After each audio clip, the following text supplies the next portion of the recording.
여러분 반갑습니다. 짱구 박사입니다. 5월도 어느덧 시작한 지 5일이 지나갔네요. 자, 5월은 가정의 달이라고 하죠. 그리고 오늘은 5월 5일 어린이날입니다. 일단 자녀를 두신 모든 회원 여러분들, 자녀분들과 즐거운 시간, 행복한 시간 보내시면서 5월 5일 어린이날 아주 행복하게 보내시길 바라고요. 5월 달에는 어린이날뿐만 아니라 스승의 날도 어버이날도 있죠. 그래서 또 우리가 가정의 달이라고 하지 않을까 생각이 듭니다. 가까운 지인과 그리고 부모님들 그리고 스승님들을 뭐 작은 정성을 담아서 잘 해주면 또 그게 또 다 우리에게 돌아오지 않을까 생각이 드네요. 다들 행복하고 즐거운 어린이날 시간 보내시기를 바라면서 자, 오늘 방송 시작해 보도록 하죠. 저도 개인적으로 오늘 좀 일찍 새벽에 사무실에 좀 왔었는데 뭐 자료도 보고 뭐 또 하다 보니까 벌써 시간이 8시가 훌쩍 넘어갔네요. 빨리 정리하고 돌아가서 또 즐거운 시간을 보내야 될 것 같습니다. 자, 파월, 자이언트 스텝은 없다. 그리고 앨런, 우크라 평화협정 시 제재 완화도 가능하다. 그리고 양적 긴축 규모, 양호한 수준의 발표. 시장은 일단 안도의 상승 마감이 되었습니다. 보시다시피 뭐 미국의 전 업종이 파란불이 켜져 있기 때문에 대부분 상승 마감을 했고요. 사실 이 FOMC 발표 직후에는 별다른 변화가 없었습니다. 오히려 좀 밀리는 모습까지 나왔었는데요. 전부 다 파월의 입만 바라보고 있다가 파월의 발언이 나온 직후부터 완전히 상방으로 치솟으면서 응축된 힘이 좀 작용을 했던 것 같고요. 금요일 국내 증시는 아무래도 이 FOMC를 앞다 보니까 이런 부분에서 일단은 뭐 관망 심리가 혹은 팔자 심리가 강해서 좀 밀렸다라고 생각이 들고 그런 부분이 정강 후약의 장세를 좀 만들어 주었다라고 생각을 하는 게 맞을 거라고 보여집니다. 자, 5월 5일 새벽 드디어 FOMC 회의 결과가 발표되었고 예상대로 0.5% 금리 인상이 전격 단행이 되었습니다. 또한 동시에 양적 긴축에 대한 규모가 발표가 되었죠. 3개월간 475억 달러 규모로 축소가 진행이 되고 이후 900억 달러씩 축소안이 발표가 되면서 또 여전히 시장은 파월의 입에 주목하는 모습이었는데 파월의 기자회견과 동시에 지수는 폭등 마감했습니다. 일단 0.5%는 기정사실이었죠. 99.7%의 이 가능성에 베팅을 하고 있었기 때문에 그랬고 사실 6월 달에도 90%의 높은 확률로 0.75%에 대한 자이언트 스텝에 대한 우려가 시장에 있었었는데 이 부분에서는 저도 어제 그러니까 수요일 날 저희 회원님들과 아침 브리핑을 하면서 저의 관점의 변화에 대한 부분을 설명을 드렸습니다. 이 부분은 차츰 설명을 드리고요. 일단 큰 이변이 발생하지 않았다라는 점에서 시장은 안도와 또 응축된 힘, 즉 그간 시장이 불안에 의해서 상방 베팅을 못했던 그 응축된 힘이 상승으로 일단 터졌다라는 점에서 다행스럽다고 보여집니다. 이 부분에서는 개인적으로 월요일까지 화요일까지도 많은 고민을 했는데 다시금 파월의 그간 기자회견에 대한 내용을 전부 재검토를 해보았었고요. 여기에 양적 긴축은 금리 인하 효과가 있다라는 문구 속에서 개인적으로는 한 가지 힌트를 발견했었습니다. 그렇기 때문에 수요일 정강 후약 그리고 자이언트 스텝은 없다라는 최종적인 결론으로 시장을 바라봤었는데 그러한 뷰가 어느 정도 예측 범위 내에서 움직여준 것 같은 생각이 들어 다행스럽게도 생각이 듭니다. 시장은 단기적으로 파월의 발언 그리고 앨런의 또 다른 발언이 있었죠. 러시아 우크라이나 평화 협상 시 그러니까 평화 협상이 되지 않으면 추가 제재도 하겠다. 그러나 평화 협상 시 러시아 제재도 일부 완화할 수 있다라는 발언까지 나오면서 안도하고 올라섰지만 지금의 인플레이션 우려는 쉽게 없어질 것이 아니기에 상승장의 하락 조정이 아니라 약세장 즉 하락장 다시 말해 베어마켓 단기 반등 랠리 정도 판단하고 대응하는 게 저는 맞다라고 판단이 됩니다. 긴축은 말 그대로 이제 시작이라는 점에서 시장은 실적을 보이는 성장주에 더욱더 집중할 것으로 보여지는데요. 어쩔 수 없는 현상이지 않나 생각이 되기 때문에 이러한 관점으로 지속적으로 호실적을 낼 수 있는 종목은 추적 관찰을 하면서 눌림을 기다리면서 기회가 오면 편승해 야 될 것이라고 저는 생각이 됩니다. 반대로 시장에서 수혜되는 종목은 이번 반등에 또 일부 현금화를 하는 전략으로 갈 수밖에 없지 않나 생각도 드네요. 자, 5월 6일 내일이면 인수위가 전격 해단식을 합니다. 그리고 5월 10일이면 새 정부가 출범하고요. 또한 그때부터 인수위에서 선정했던 그리고 대대적인 정책 드라이브는 정권 초에 발생하기 때문에 이 안에서 새로운 테마가 분명 나올 수 있다라고 저는 판단이 되고요. 그 시기가 새로운 기회를 잡을 수 있는 시기라는 점 인지하시고 계시면 됩니다. 여기에 글로 제가 작성하지 않았지만 또 약간 민감한 부분일 수도 있어서 조심스러운 내용의 발언인데요. 이번 인수위에서 발표한 국정과제라든지 뭐 정책이라든지 저는 명확하게 뭐가 방향이 제시가 되어 있지 않다라고 생각이 듭니다. 단 한 개도 저는 뭐 새로운 정부의 5년간의 로드맵이 보여주지 않았다라고 개인적으로는 판단이 내려지는데요. 그 부분에서 이제 새로운 정부가 만들어야 되겠죠. 그리고 발표를 해야 되겠죠. 그게 오히려 더 다행이지 않나 생각이 듭니다. 뭐 110개 뭐 국정과제 선정. 근데 우선순위의 정책이 전혀 저는 빠져 있다라고 생각이 들어요. 우리나라 미래 먹거리를 준비하는 내용이 저는 전부 없다라고 생각이 듭니다. 과거 뭐 박근혜 정부 때 뭐 복지라든지 뭐 그런 등등, 그 다음에 이명박 정부 때 뭐 대운하를 실시해서 국가에 뭐 어떻게, 그 다음에 부동산 완화 규제를 통한 이런 부분이 좀 명확하게 로드맵이 잡혀 있었었는데 지금에서는 그런 로드맵이 없었죠. 그리고 문재인 정부 출범 이후에 이 뉴딜 정책에 대한 로드맵이 발표가 되면서 이 그린 에너지 쪽과 친환경 그린 에너지 쪽과 디지털 뉴딜 두 축이 함께 달려갔습니다. 그러면서 그 안에서 새로운 테마가 발생을 했고요. 자, 그렇게 된다면은 이번에 윤석열 호에서도 그러한 뭔가의 새로운 뉴딜, 뭔가의 새로운 정책, 뭔가의 새로운 로드맵이 분명히 발표가 돼야 된다라고 생각이 들고 안 될 수가 없다라고 보고 있습니다. 그렇기 때문에 그러한 정책이 나올 때 새로운 테마가 열릴 것이고 그간의 테마는 소멸을 하면서 그러한 자금들이 다시 쏠리겠죠. 그러면 그동안 대폭등을 했던 종목군들처럼 다시 대폭등하는 테마군이 형성이 될 수 있을 거라고 저는 믿어 의심치 않습니다. 그렇기 때문에 지금 시장이 힘들지만 네, 기회의 시장은 열려 있다라는 판단으로 시장을 바라보시면 좋을 것 같고요. 자, 수요일장 5G 섹터가 장 초반에 매우 빨리 움직였는데 저도 5G 섹터를 시가 베팅을 준비는 하고 있었는데 타이밍을 놓쳐서 금요일날 5G 종목은 공략은 하지 않았습니다. 사실 기가레인이라는 종목을 시가에 봤는데 굉장히 빨리 올라가서 사실 종목군들은 공략은 하지 못했고요. 또 RF텍이 상한가에 들어갔는데 너무 빨랐죠. 너무 빨라서. 그리고 핵심인 종목이 아니라 시가총액이 적은 그리고 흔히 소외받았던 종목군들의 역배열에서 올라오는 종목이라 사실 이쪽은 좋은 재료가 있었음에도 불구하고 공략은 하지 못했다라고 보여집니다.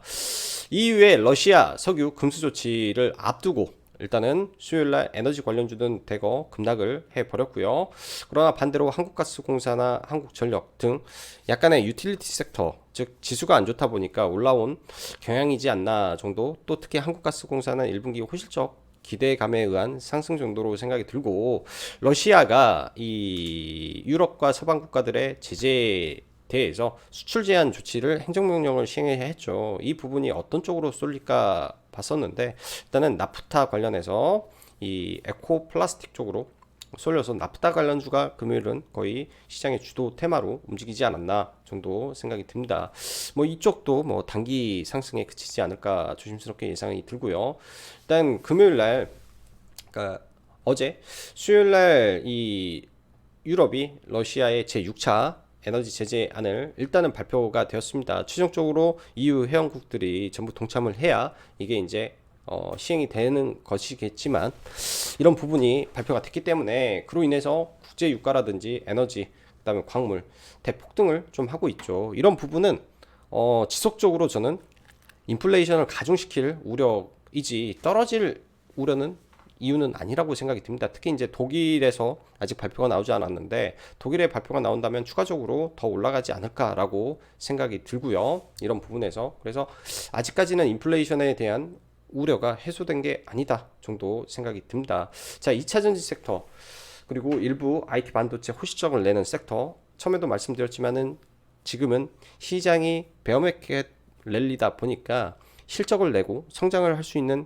소수의 기업에 정말로 기관이라든지 외국인, 그 다음에 시장 참여자들이 목을 메고 있는 그런 증시의 성격을 띠고 있습니다. 그러다 보니 2차전지 섹터 특히 에코프로 BM의 실적 발표 이후에 조금 더 강하게 움직였던 부분이 있고요. 계속 지속적으로 관찰을 해야 되는 섹터고, IT 반도체 원익 QNC 전일 말씀드렸던 부분에서 눌림 뭐 공략을 해야 되고, 자 우리가 생각을 해보죠. 3분기에, 그러니까 2022년 1분기에 우리나라 웨이퍼 출하량이 역대 최대치를 달성을 했습니다. 그로 인해서 이 소재 관련해서 가장 많이 들어가는 것 중에 하나도 소킷이라는 소재인데, 그로 인해서 원익 QNC의 호실적이 시장에서 증명이 됐다. 그러면은 반도체 웨이퍼에 이 강광액을 뿌려서 웨이퍼를 만드는데, 그 관광액 소재도 웨이퍼가 많이 출하량이 늘었으면 역대 최고치를 경신했을 확률이 매우 높겠죠. 거기에 일본의 아르곤의 이 단가를 16%를 올렸다라는 점도, Q가 늘어났는데 P까지 늘어났다 라면은 동진세미캠은 국내 1위의 강감액 회사입니다. 그렇기 때문에 이런 부분이 동진세미캠에게도 실적이 매우 좋게 나올 가능성이 좀 높지 않나 라고 생각이 들기 때문에 동진세미캠도 잘 한번 봐보시면 좋을 것 같고요. 수요일 심택의 실적 발표 이후 제가 그런 말씀 드렸습니다. 프로그램에 대량 매도가 나오게 된다면은 오히려 차익 매물이 쏟아져 버릴 수도 있다. 그렇다면은 보지 않아야 된다라는 말씀을 드렸었고요. 일단은 대량의 프로그램 매도를 동반해서 차익 매물이 나왔는데, 아직 실적 발표를 하지 않은 기업 중에서 흑전 가능성이 있는 기업을 좀 주목해 보면 좋지 않나. 그게 인터플렉스 정도로 주목을 해 보면 좋지 않겠나 생각이 들고요. 로봇 관련해서 휴림은 광기 구간이라고 설명을 드렸습니다. 아마 제가 영상에 시가 베팅을 하지 않을까라고 생각이 든다 라고 말씀드렸는데, 시가에 제가 약간 좀 높아서 물량을 빼고 눌림으로 들어가려다가 좀 놓쳐버린 것 같아요. 아마 광기 구간에서 나오는 전형적인 패턴 흐름의 매매 전략이었고요. 당연히 이제부터는 안 봐야 되겠죠. 어디까지 밀릴지 모르고 이런 단기 고점을 만들었기 때문에, 보통 단기 고점을 만든 이후에 종목군들 잘 연구해 보시면 좋을 것 같습니다. 알렙이라든지 최근에 휴마시스라든지 뭐 등등 종목군들을 잘 연구를 해 보시면 좋을 것 같아요. 어떠한 재료를 가지고 올라가는 게 아니라 세력의 이 힘에 의해서, 관성에 의해서, 그다음에 관계에 의해서 올라간 종목의 끝은 어떻게 되는지, 이 또한 공부가 될 거라고 생각이 듭니다. 로봇 관련해서 SPG의 눌림 계속적으로 관찰하고 있고요. 철강, 금속 섹터에서 호시적이 기대되는 종목군들이 휴스틸과 세아제강이 있다 정도인데, 이 종목군들 외에 알루미늄 섹터도 금요일날 좀 움직였다라는 관점에서 그간 많은 광물이 다 움직였는데 알루미늄 섹터만 움직이지 않았습니다. 2차 배터리 안에서 배터리 팩에 들어가는 주 원료는 알루미늄이죠. 알루미늄도 굉장히 많이 올라왔는데 그에 따라서 올라가지를 못하고 있는 섹터가 알루미늄이다 라는 관점에서 분명히 1분기 실적도 나쁘지 않을 걸로 예상이 됩니다. 그래서 알루미늄 섹터까지 같이 봐보면 좋겠다 생각이 드네요. 일단 금요일날, 수요일날 뭐 상한가 간 종목군들, 흔히 말해서 뭐 잡주 성격의 종목군들이라 뭐 볼 종목은 거의 없었던 것 같고요. 볼 종목은 거의 없었던 것 같고, 거래대금 상위도 마찬가지 같습니다. 시간의 종목도 사실 뭐 부산주공이라든지 뭐 세우글로벌이라든지 볼만한 종목군들이 거의 없기 때문에 이쪽도 넘기고 보면 좋지 않나 생각이 드네요. 자, 그리고 라이브 방송 가입 받고 있으니까 관심 있으신 분들은 카페에 신청하시면 될 것 같고, 아마 제가 5월 좀 넘어서 새롭게 이 매매 기법에 대한 강의를 업그레이드를 좀 진행해서 카페에 올릴 예정입니다. 그 시점에 대해서 많은 그전에 있었던 내용에 대한 업그레이드 자료가 올라갈 거기 때문에 그런 점도 나중에 참고를 해 보시면 좋을 것 같네요. 자, 일단 미 증시는 굉장히 크게 상승을 했기 때문에 간단하게 보면은 나스닥이 3.9%가 필라델피아 반도체고, 나스닥이 일단은 어제 3%대 반등이 나와서 그간의 이 악성 매물대 구간까지 일단은 올라와 있습니다. 뭐 단기적으로 21선을 뚫고 올라가 준다면은 정말로 좋겠다라는 생각이 좀 들고요. 일단은 이 구간에서 잠시 이탈한 이후에 뭐 21선을 뚫고 올라가서 다시 상승 랠리를 할지 좀 지켜봐야 되겠는데, 올라가게 된다면은 상승 목표치는 항상 두고 봐야 되겠죠. 일단 기본적으로 이 구간, 강한 매물대가 있는 자리 14,000포인트를 넘고 올라간다면 지수가 단기적으로 조금 더 상승 탄력을 보일 수 있을 거다 정도로 생각이 되고요. 이 구간에서 막히게 된다면 뭐 지지부진한 흐름이 연속되지 않을까 생각이 됩니다. 자, 코스닥 지수를 볼게요. 금요일 장세는 어쩔 수 없이 전강 후약으로 갈 수밖에 없는 모습이었기 때문에 이런 부분이 하루 종일 지수에 조금 부담이 됐고요. 일단 코스닥 같은 경우에는 21선 그리고 이 악성 매물대 구간을 어떻게 넘어가는지, 그러면 상승이 나왔을 때 이 자리에서 925포인트에서 저항을 뚫고 올라간다라고 하게 된다면은 지수는 완연하게 회복의 모습을 보여줄 수도 있겠다 정도로 생각이 듭니다. 그리고 최근에 삼성전자를 안 볼 수가 없는데, 삼성전자가 굉장히 오랫동안 이 추세선을 돌파를 하지 못했다가 일단은 돌파를 시켜놓고 살아있다 라는 점에서 일단 의미가 있지 않나 생각이 듭니다. 삼성전자가 차라리 계속 지속 반등을 해준다면은 전체적인 시장 분위기는 나쁘지 않을 수 있을 것 같다라고 생각이 들고요. 현재 대형주 관점에서 여타 대형주를 볼만한 종목군들이 아직 사실상 그렇게 뚜렷한 종목이 많이 보이지 않다 보니까 계속 테마, 섹터 위주의 종목을 좀 지켜보고 가야 되는 것 같습니다. 자, 먼저 휴림 로봇부터 하나 보도록 하죠.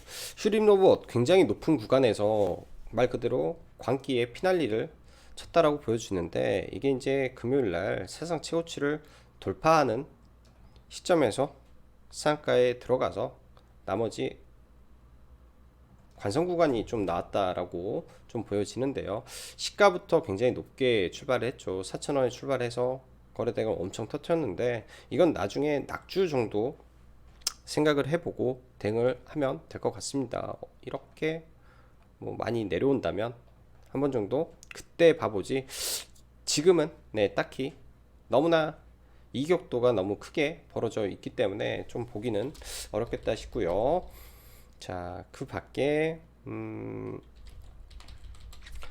에너지 섹터 종목군들을 쭉 한번 보면 한국가스공사가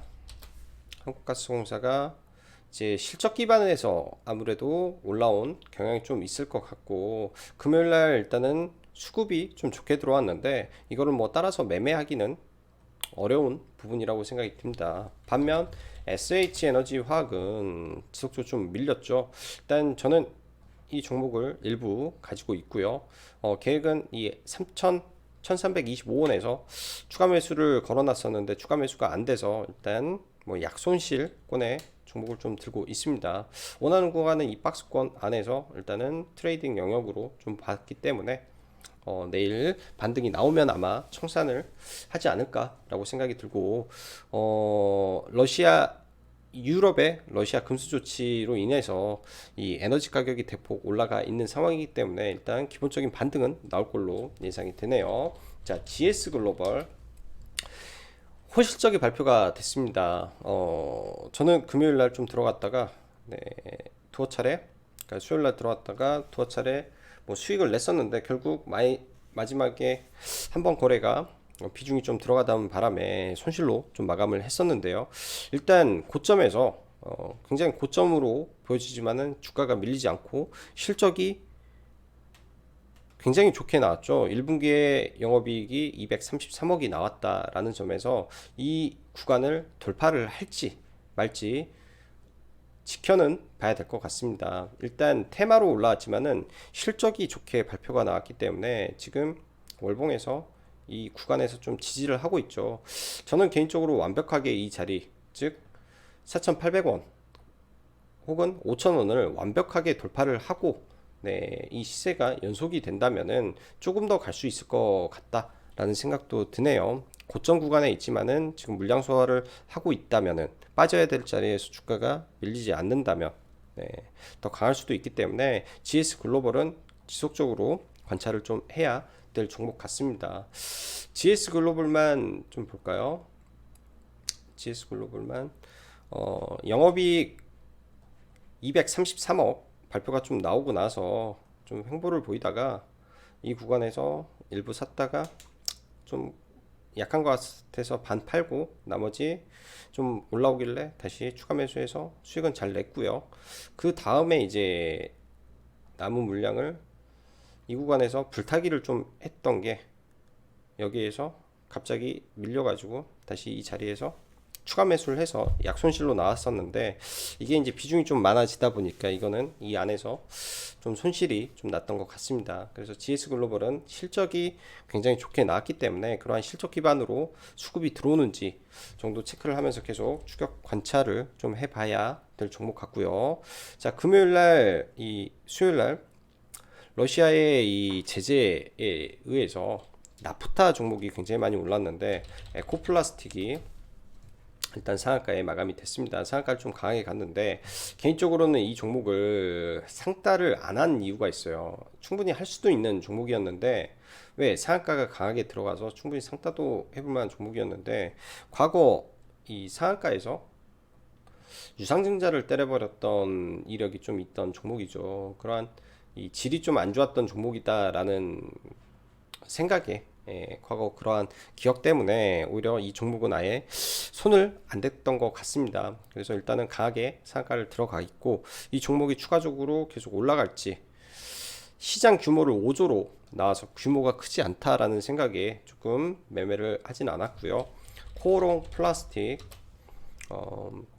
코오롱 플라스틱은 좀 저희가 물려있던 종목이었는데 일단 반등이 나와서 잘 매도를 하고 나왔던 것 같아요. 시세를 줬는데 이 구간에서 거래대금 많이 들어왔죠. 일단 과거에 코오롱 플라스틱하고 에코플라스틱이 대장주의 역할을 좀 해주었던 종목군들입니다. 일단 코오롱 플라스틱은 관심 종목으로 좀 두고 실적 기반이 좋은 종목이기 때문에 좀 지켜는 볼 것 같습니다. 그래서 얘는 좀 밀리면은 어떻게 되는지 좀 지켜는 봐야 될 종목이 코오롱 플라스틱 정도는 좀 보고 있고요. 자, 2차전지 종목군들을 몇 개 보면 에코프로 BM 사상 최대치까지 올라왔네요. 악재를 딛고 악재 구간에서 지금 거의 80% 정도 상승이 나왔는데, 일단은 LNF가 최근에 대장으로 올라와서 신고가는 경신은 하지 못하고 있는 상황이고, 신고가를 경신한 2차전지 소재는 코스모 신소재라고 말씀드렸는데, 코스모 신소재만 일단은 신고가 영역 위에 있다 정도 좀 보여집니다. 일단 2차전지 섹터가 시장 내에서 가장 강한 테마의 흐름이기 때문에 또 눌림이 오는지 지켜봐야 될 것 같고요. 자, 심텍 같은 경우에는 호재를 띄워놓고 대량의 프로그램 매도가 나오면 안 된다라고 말씀드렸죠. 통상적으로 이렇게 좋은 호재가 나왔는데 시가부터 엄청난 매도 물량이 나왔다, 이거는 조심해야 되는 캔들이 발생했다라고 생각이 듭니다. 이런 게 나오면 하루 종일 밀려버릴 수 있기 때문에 이거는 좀 조심해야 되는 거고요. 오히려 이제 인터플렉스라는 종목이 아마 이번 분기에 실적이 발표되면은, 네, 높은 확률로 흑자 전환 가능성이 좀 있어 보이는 종목입니다. 그래서 차라리 높은 구간에 있는 기판보다는 좀 아직 실적이 발표가 되지 않은 후발 섹터 내에서 흐름을 좀 지켜보고 자리를 잡아서 매매를 하는 게 조금 유리하지 않을까 생각이 들고요. 원익 QNC 이번에 호실적에 돌파를 하고 올라왔죠. 당연히 돌파한 자리는 강력한 매수 지지 구간이 될 거라고 보여집니다. 32,000원 라인을 좀 내려오면은 지켜보고 대응을 해야 될 것 같고, 생각보다 여기까지 안 내려올 수도 있기 때문에 장중에 대응을 해야 될 것 같고요. 원익 QNC도 마찬가지예요. 반도체 웨이퍼의 증가에 의해서 쿼츠의 물량이 늘어남과 동시에 실적이 발생했기 때문에 반도체 웨이퍼의 출하량 증가, 동진세미캠이 저는 최대 수혜가 되지 않을까 생각이 듭니다. 여러 차례 이 구간을 돌파를 했었죠. 이 구간에서도 강한 거래 대금을 동반해서 강력한 상승이 좀 나왔던 종목인데요. 다시금 이 윗자리까지 좀 올라와서 일단 의미 있는 박스권을 돌파하는 도지형 캔들이 발생했다라고 생각이 듭니다. 이 구간에서 이제 실적 발표가 언제 나올지는 모르겠으나 양호한 실적이 예상이 된 바 다시 한번 윗구간으로 올라갈 가능성이 있는 종목이라고 생각이 들고요. 양매수가 강하게 들어왔고 실적 가이던스는 나오지 않지만은 업황에 대한 이 기대치가 분명히 있을 걸로 보여집니다. 그래서 긍정적인 뷰로 바라보면 좋을 것 같다 생각이 드네요. 자, SPG는 계속 아직까지는 매매를 못했는데 계속 기다리고 있는 종목입니다. 휴림 로봇이 차라리 급락을 해서 SPG를 떨어뜨려 줬으면 하는 생각이고요. 일단은 21선 구간에서 지켜볼 거고 21선을 이탈을 시켜준다면은 네, 이런 자리에서는 분할 매수 구간으로 선정을 해서 대응을 하면 좋을 것 같습니다. 결국 로봇은 성장 산업인데 그 성장 안에서 소재가 결국 필요하기 때문에 그 소재는 뭐냐? 감속기인데 SR, SH 두 감속기 중에서 SH 소형 감속기를 하는 회사는 국내에 단 2개 회사뿐이 없다라는 관점을 이 회사의 투자 포인트로 잡고 보시면 좋을 것 같습니다. 결국 이렇게 가던 종목이 크게 밀렸다가 올라갈 때는 급등으로 가는 경우가 많죠. 예를 들면은 이렇게 추세로 가다가 급락을 하면은 급등으로 올라가듯이 이렇게 내려오다가 급등으로 올라가듯이 그 타이밍이 저는 언젠가는 올 거라고 좀 보여집니다.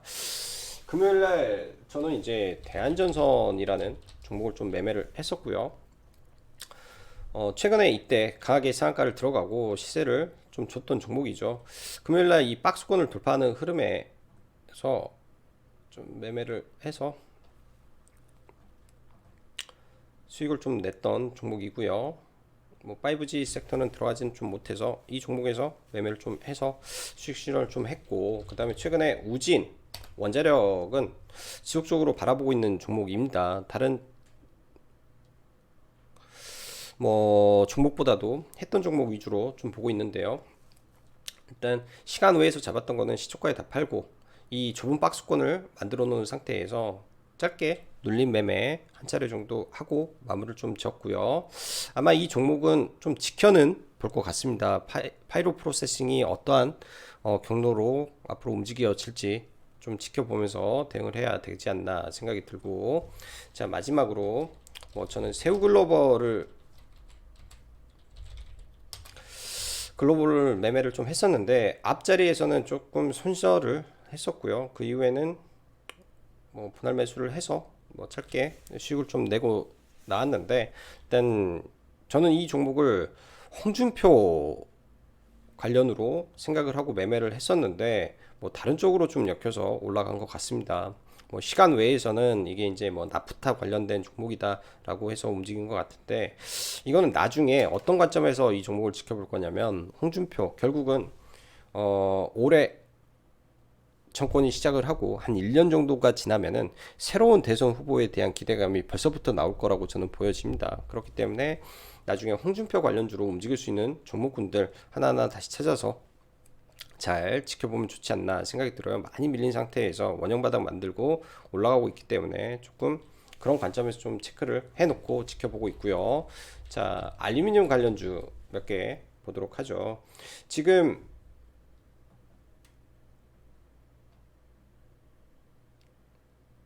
철강, 금속 관련해서 휴스틸이라든지 굉장히 높은 구간에 있는 종목군들이 있습니다. 추세 관점에서 이런 종목군들도 눌렸을 때 보는 부분이고요. 지금은 들어가긴 좀 애매하고 눌렸을 때 봐야 될 것 같고, 그 외에 알루미늄 섹터도 사실 이 2차 전지 패키지에 알루미늄 팩이 들어가기 때문에 이 수요는 엄청나다라고 보여집니다. 그리고 주얼리 알루미늄 같은 경우에는 LG에너지 솔루션에 계약을 다 해놓은 상태이기 때문에 그 물량 자체가 지속적으로 들어갈 수밖에 없는 구조죠. 그래서 저는 주얼리 알루미늄 섹터 내에서는 탑픽으로 좀 꼽고 있고요. 이때도 한 차례 매매를 했던 것 같아요. 4월 22일 날 한 차례 매매를 했던 것 같은데, 아직 시세가 나오지 않는 광물 섹터 안에서 성장성, 그러니까 2차 전지와 엮이는 광물 중에 하나이기 때문에 관심 있게 봐야 되는 부분이라고 좀 보여지는데요. 알루미늄 섹터 좀 밀렸을 때 이러한 의미 있는 자리를 돌파하는 구간 언저리에서 좀 보면 좋을 것 같습니다. 금요일 날 뭐 조일 알루미늄 정도만 눌림해서 그냥 뭐 하루 이틀 밀리더라도 스윙으로 들어갈 생각으로 원래는 들어갔었는데, 이 자리에서 스윙으로 이 아래는 좀 봐야 되겠다 생각하고 샀던 종목인데, 뭐 오후장에 갑자기 시세가 좀 나와서 일단 전량 매도를 좀 하고 갔던 종목입니다. 그래서 제 매수 뭐 첫 타점 언저리 아래 구간 혹은 이 의미 있는 박스권을 돌파한 시점을 재돌파하고 올라왔는데요. 이러한 구간들 아래권에서는 저는 충분히 가격 메리트가 있다 라고 생각이 드네요. 그래서 이 아래권 가격 내에서 한번 관심을 갖고 보시면 좋을 것 같습니다. 자, 즐거운 휴일 보내시고 또 내일은 금요일이네요. 벌써 내일은 또 벌써 금요일인데 뭐 내일만 하루 또 잘하면 연휴니까 또 그 징검다리 연휴로 쉬시는 분들도 많을 것 같습니다. 다들 즐거운 연휴 보내시고 행복한 어린이날 보내셨으면 합니다. 자, 그럼 오늘은 여기까지 짱구 박사였습니다. 감사합니다.